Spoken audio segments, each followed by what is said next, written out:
La rentabilité. Ça touche le développement des affaires, donc les relations de l'entrepreneur et des différentes personnes dans l'entreprise avec leurs partenaires d'affaires. La publicité, la promotion, des éléments comme plus pratiques, comme la prise de commande et aussi l'opération des points de vente. Les ventes comme telles de l'entreprise, l'établissement des réseaux de distribution. Et aussi, à ne pas oublier le service après-vente et les avoir ici. Il y a trois principales compétences en matière de marketing. On parle des compétences de marché. Donc, c'est ce qui nous amène à bien connaître le marché dans lequel on évolue. On parle ici d'études de marché. On n'ira pas en détail dans tous ces éléments-là du marketing, mais je voulais quand même placer ça dans un cadre global. On parle des études de marché, la connaissance des concurrents. Donc, c'est des éléments que doit absolument contrôler les gens responsables du marketing et souvent l'entrepreneur et chef d'une entreprise. On parle aussi des compétences techniques. Donc, bien connaître son produit, bien connaître les outils de vente, les outils de communication. Donc, c'est toutes des compétences techniques que c'est important d'acquérir en matière de marketing. On parle aussi des compétences économiques et financières. Donc, on va arriver que c'est difficile pour une personne, un entrepreneur, d'avoir toutes ces qualités-là innées. Mais il faut être conscient que si on a une faiblesse en termes, comme la troisième compétence au niveau des économiques et financières, mais d'être bien appuyé dans l'organisation. Parce que souvent au niveau des ventes, parfois on peut oublier de faire les analyses de coût-bénéfice quand on choisit quand on fait nos choix marketing et nos choix promotionnels. Donc, il faut soit être conscient de bien calculer ou d'avoir quelqu'un pour nous aider à le faire au sein de l'entreprise. Et on parle aussi de budget et de suivi, ce qui implique une rigueur et une discipline.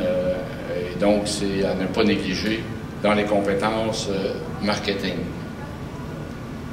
Donc, je pensais important de parler de ça ce soir parce que l'avènement du Web 2.0 et des médias sociaux est peut-être une grande révolution pour les petites entreprises et surtout celles qui peuvent être éloignées de leur marché.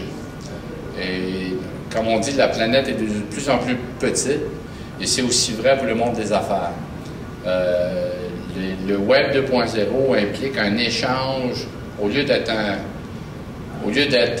statique, la plupart des outils du Web 2.0 sont des outils d'échange, où il y a un échange d'informations et de contacts entre les individus. Même si c'est à travers le Web, puis c'est moins chaleureux, puis ça ne remplacera jamais des contacts de personne à personne, tous les outils du Web 2.0 ont la qualité d'avoir cet élément-là d'échange. Donc, c'est une opportunité pour les entreprises de se rapprocher de leur marché et aussi de leurs différents partenaires d'affaires. Pour bien saisir la différence entre pourquoi on parle du Web 2.0, c'est parce qu'il y a déjà eu un Web 1.0. Donc, jusqu'en 2004, on parlait beaucoup au niveau technologique de sites web qui étaient plutôt statiques.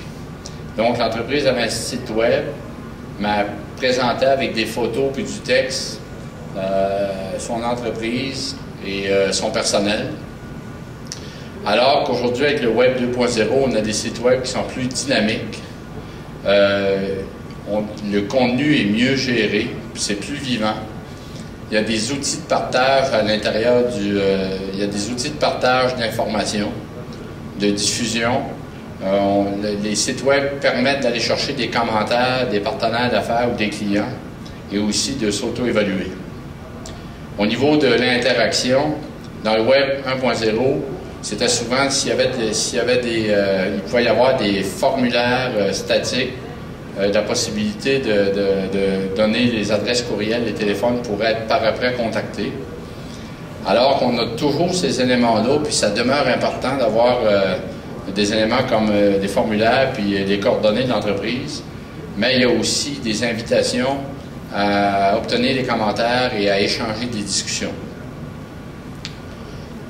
Au niveau du contenu, dans le Web 1.0, c'était le propriétaire du site qui affichait ce qu'il voulait bien afficher dans son site Web.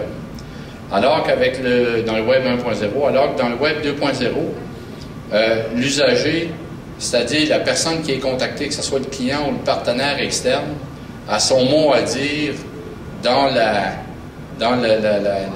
la vie du site Web.